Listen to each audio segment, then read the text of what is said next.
Hello বন্ধুরা, আশা করি সকলে ভালো আছেন।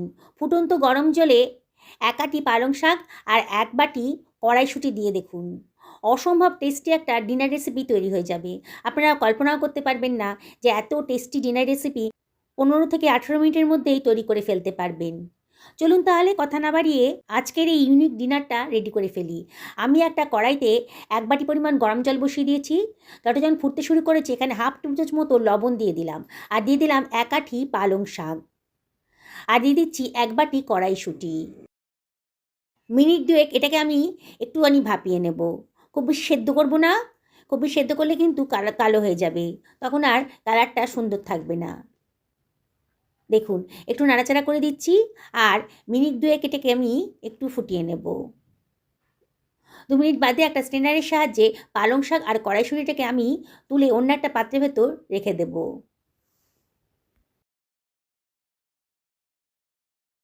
এবার এটাকে আমি একটু ঠান্ডা করে নেব। ঠান্ডা করে এবার এটাকে আমি মিক্সার গ্রাইন্ডারের ভেতর দিয়ে দিচ্ছি, পুরোটাই দিয়ে দেব।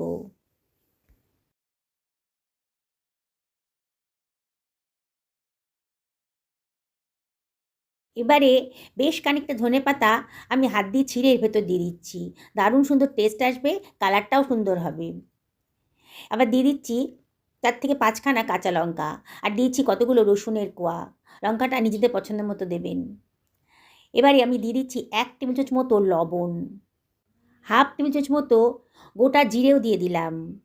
এবার এটাকে আমি গ্রাইন্ড করে নেব, জল ছাড়াই গ্রাইন্ড করব। তবে খুব যদি জলের প্রয়োজন হয় তাহলে 1 টেবিল চামচ মতো জল এখানে দিয়ে দেবেন। দেখুন কত সুন্দর একটা স্মুথ পেস্ট তৈরি হয়ে গেছে। আমি এখানে আদাটা দিতে ভুলে গেছিলাম, আমি 1.5 ইঞ্চি পরিমাণ আদা কুচি আবারও ওই ভেতর দিয়ে আবারও এটাকে গ্রাইন্ড করে নিচ্ছি। দেখুন কত সুন্দর একটা কালারফুল পেস্ট তৈরি হয়ে গেল। দেখুন একেবারে মিহি পেস্ট তৈরি হয়ে গেছে। এবার এটাকে আমি সরিয়ে রাখছি। আজকে আমি আটা দিয়ে বানাবো। আমি এখানে 2 বাটি পরিমাণ আটা নিয়ে নিয়েছি, আর দিয়ে দিলাম হাফ টেবিল চামচ মতো লবণ। আপনারা আটা ময়দা মিশিয়েও করতে পারেন। আর দিয়ে দিচ্ছি হাফ টেবিল চামচ মতো হিং, সুন্দর একটা গন্ধ বেরোবে। 4 টেবিল চামচ মতো সুজি দিয়ে দিলাম, তাহলে খুব খাস্তা হবে। এবার সব কিছু আমি খুব ভালো করে মিশিয়ে নিচ্ছি। এবার আমি এর ভেতর দিয়ে দিচ্ছি 2 টেবিল চামচ মতো সাদা তেল। আবারও ময়ামটাকে দিয়ে ভালো করে মিশিয়ে নেব, খুব ভালো করে মিশিয়ে নিতে হবে।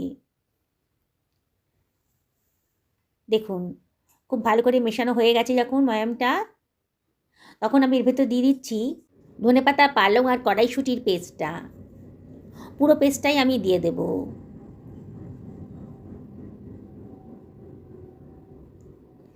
এবার সব কিছু আবারও ভালো করে মিশিয়ে নেব। প্রথমে জল দেব না, যদি জলের প্রয়োজন হয় তাহলে অল্প অল্প জল দেব। দেখুন ঠেসে ঠেসে মেখে নিচ্ছি, আমার মনে হচ্ছে একটু জলের প্রয়োজন আছে, তাই মিক্সার গ্রাইন্ডারটা ধুয়ে অল্প জল এর ভেতর দিয়ে দিচ্ছি। দিয়ে আবার ঠেসে ঠেসে ভালো করে মেখে নেব। আমার নর্মাল যে রুটি করার জন্য আটা মাখি সেরকম করেই মেখে নেব। দেখুন কত সুন্দর একটা স্মুথ পেস্ট তৈরি হয়ে গেছে। এখানে আমি আরেকটু দিয়ে দিচ্ছি 1 টেবিল চামচ মতো গোলমরিচের গুঁড়ো, 1 টেবিল চামচ মতো চাট মশলাও দিয়ে দিলাম, আর এর ভেতরে দিয়ে দিচ্ছি হাফ টেবিল চামচ মতো লবণ। আমার লবণটা একটু কম বলে মনে হয়েছিল তাই দিলাম। আর এখানে দিয়ে দিচ্ছি 1 টেবিল চামচ মতো সাদা তেল। আবারও সব কিছু ভালো করে মিশিয়ে নেব ডোটার মধ্যে। আবারও ভালো করে ঠেসে ঠেসে মেখে নেব মিনিটখানে, তাহলেই কিন্তু মশলাগুলো ডোয়ের মধ্যে খুব ভালো করে মিশে যাবে। দেখুন বন্ধুরা কত সুন্দর একটা সবুজ রঙের ডো তৈরি হয়ে গেল। এবার এটাকে আমি ঢাকা দিয়ে মিনিট 10 রেখে দেবো। এর সঙ্গে খাওয়ার জন্য একটা তরকারি বানাবো, সেই জন্যে 2খানা টমেটো আমি কেটে নিচ্ছি। মাঝারি সাইজের টমেটো রাফলি কেটে নেব। টমেটোটাকে আমি একটা মিক্সার গ্রাইন্ডারের ভেতর দিয়ে দিচ্ছি, টমেটোর পেস্ট বানিয়ে নেব। এবারে আমি এর ভেতর দিয়ে দিচ্ছি কতগুলো কাঁচা লঙ্কা। এবার জল ছাড়াই এটাকে একটা পেস্ট বানিয়ে নেব। দেখুন কত সুন্দর একটা স্মুথ পেস্ট তৈরি হয়ে গেছে। সরিয়ে রাখলাম। একটা কড়াই গরম করতে দিয়ে দিয়েছি, কড়াইটা যেন বেশ গরম হয়ে গেছে, তখন এর ভেতর দিয়ে দিচ্ছি 2 টেবিল চামচ মতো সাদা তেল। তেলটা গরম হয়ে গেছে যখন, তখন 1/4 টেবিল চামচ মতো গোটা জিরে দিয়ে দিলাম, আর দিয়ে দিচ্ছি 1/4 টেবিল চামচ মতো হিং। দারুণ সুন্দর একটা গন্ধ বেরোবে। বেশ সুন্দর একটা গন্ধ বেরোতে শুরু করেছে যখন, তখন এর ভেতরে দিয়ে দিচ্ছি আমি 1/4 টেবিল চামচ মতো হলুদের গুঁড়ো আর 1/4 টেবিল চামচ মতো লঙ্কার গুঁড়ো দিয়ে দেবো। সুন্দর একটা কালার আসবে তাহলে তরকারিটার ভেতর। গ্যাসের ফ্লেমটা এই সময় কিন্তু একেবারে লোতে রাখতে হবে। আর মশলাটাকে তেলের সাথে খুব ভালো করে মিশিয়ে নিতে হবে। দেখুন কত সুন্দর একটা কালার এসে গেছে। এইবারে আমি টমেটোর পেস্টটা এর ভেতর দিয়ে দিচ্ছি। দিয়ে সব কিছু ভালো করে মিশিয়ে নেব। গ্রাইন্ডারটা ধুয়ে অল্প জলও দিয়ে দিলাম। এই তরকারিটা আমি আজকে রসুন পেঁয়াজ ছাড়াই বানাবো। এত টেস্টি হবে না, যে কোনো পুরীর সাথে এই তরকারিটা বানাবেন, দারুণ সুন্দর টেস্ট হবে।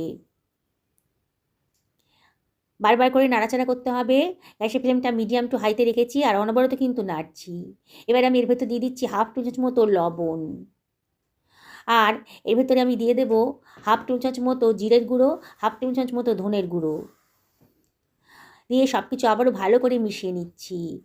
অনবরত নেড়ে নেড়ে মশলাটাকে খুব ভালো করে কষিয়ে নিতে হবে। দেখুন মশলা গাদায় কিন্তু তেল বেরোতে শুরু করেছে। এবারে আমি এর ভেতর দিয়ে দিচ্ছি সেদ্ধ করে রাখা 5খানা আলু। হাতে চটকে দিয়ে দিচ্ছি। দেখুন এইভাবে দেবেন, আলুগুলো একটু গোটা গোটা থাকবে, খেতে কিন্তু অসম্ভব টেস্টি হবে। আমি আজকে 5খানা আলু দিয়ে করছি, আপনারা আপনাদের মেম্বার অনুযায়ী আলুর সংখ্যা বাড়াবেন কমাবেন। দেখুন সমস্ত আলুগুলিকে আমি একটু চটকে নিয়েছি, নিয়ে এর ভেতরে দিয়ে দিচ্ছি। দিয়ে সব কিছু আবারও ভালো করে মিশিয়ে নেব।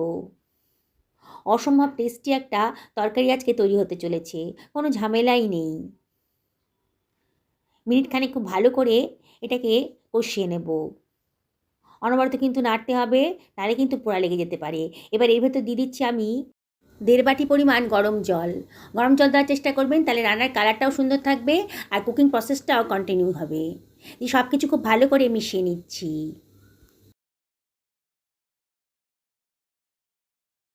1 টেবিল চামচ কিচেন কিং মশলা দিলাম আর 1/2 টেবিল চামচ মতো গোলমরিচের গুঁড়োও দিলাম। আর দিয়ে দিচ্ছি 1/4 টেবিল চামচ মতো হিং। দারুণ সুন্দর একটা গন্ধ বেরোবে। আপনাদের কাছে যদি কিচেন কিং মশলা না থাকে তাহলে গরম মশলা দেবেন, তাহলে কোনো অসুবিধা নেই। সব কিছু খুব ভালো করে মিশিয়ে নিচ্ছি। এবারে আমি ঢাকা দিয়ে এটাকে মিনিট 5-6 রান্না করে নেব, একেবারে লো ফ্লেমে। 5 মিনিট বাদে দেখুন কত সুন্দর একটা কালার এসেছে, দেখেই কিন্তু লোভ লেগে যাবে, এত সুন্দর একটা তরকারি। আপনারা যে কোনো রুটি, লুচি, পরোটার সাথে এটা খেতে পারেন, তবে আজকে পুরীর সাথে এই রেসিপিটা কিন্তু দারুণ জমে যাবে। দেখুন হয়ে গেছে। এবার ঢাকা দিয়ে আমি এটাকে গ্যাসের ফ্লেমটা অফ করে সরিয়ে রাখছি। আমার আটার ডোটা কিন্তু 10 মিনিট হলো মাখা হয়ে গেছে। দেখুন কত সুন্দর করে সেট হয়ে গেছে।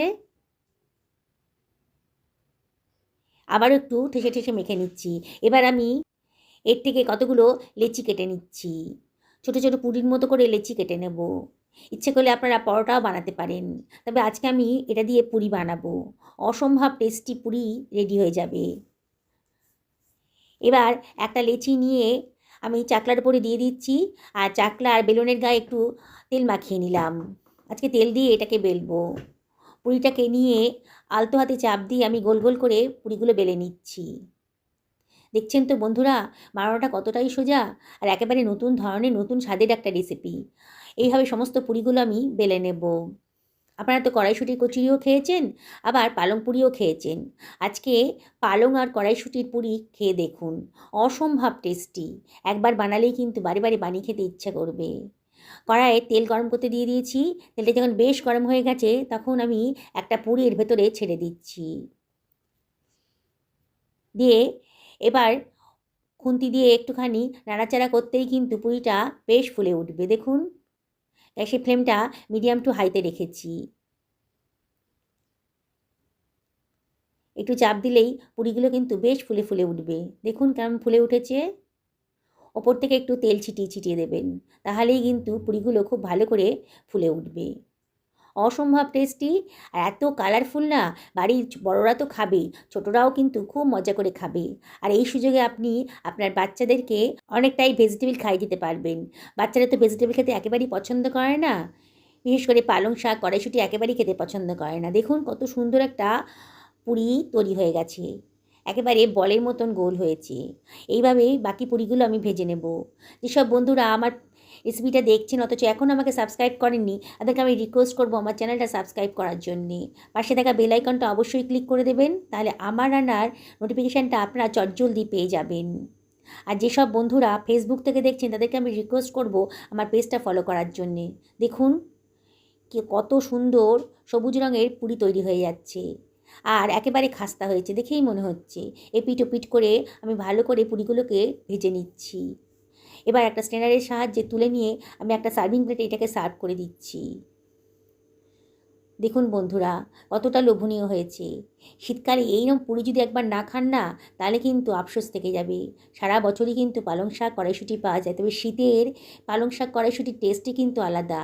আর এর সঙ্গে খাওয়ার জন্য তৈরি করে ফেলেছি অসম্ভব টেস্টি এই তরকারিটা, পেঁয়াজ রসুন ছাড়াই। দেখুন কতটা লোভনীয় লাগছে। কি আজকে রাতে ডিনারে এটা বানিয়ে ফেলবেন নাকি? দেখুন কতটা খাস্তা হয়েছে, এখনও যথেষ্ট গরম আছে। পুরে ঠাসা পুরিটা দেখেই কিন্তু খেতে ইচ্ছে করবে। আবার রিকোয়েস্ট করবো আপনাদেরকে, আর চিন্তা না করে একদিন এরকম পুরি আর তরকারিটা বানিয়ে ফেলুন। সকলকে খাওয়ান, নিজেও খান। সুস্থ থাকুন, ভালো থাকুন, এই কামনা করে ভিডিও শেষ করলাম। নমস্কার।